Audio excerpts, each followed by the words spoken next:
کیا میں کبھی امیر ہو سکوں گا؟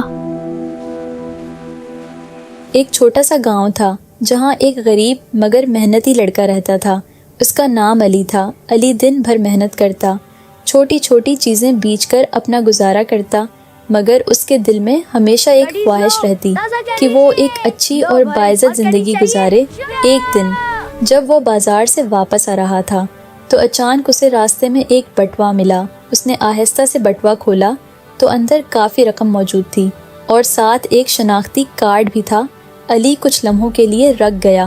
اس کے دل میں خیال آیا، اگر میں یہ پیسے رکھ لوں تو میری بہت سی مشکلات حل ہو سکتی ہیں۔ مگر فوراً ہی اسے یاد آیا کہ اسلام ہمیں ہمیشہ سچائی اور امانت داری سکھاتا ہے۔ اس نے گہری سانس لی اور فیصلہ کیا کہ وہ یہ بٹوا اس کے اصل مالک کو واپس کرے گا۔ پورا دن وہ اس شخص کو ڈھونڈتا رہا۔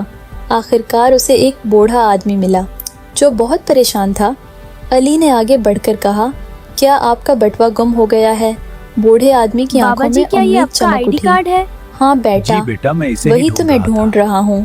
علی نے مسکرا کر بٹوا اس کے حوالے کر دیا۔ بوڑھے آدمی کی آنکھوں میں آنسو آ گئے۔ اس نے کہا، بیٹا، یہ پیسے میری دوا کے لیے تھے، اللہ تمہیں اس کا بہترین بدلہ دے۔ علی کی ایمانداری سے متاثر ہو کر اس آدمی نے اسے اپنی دکان پر کام دے دیا۔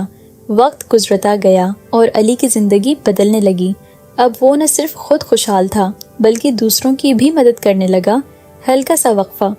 یاد رکھیں، سچائی اور ایمانداری کبھی ضائع نہیں جاتی۔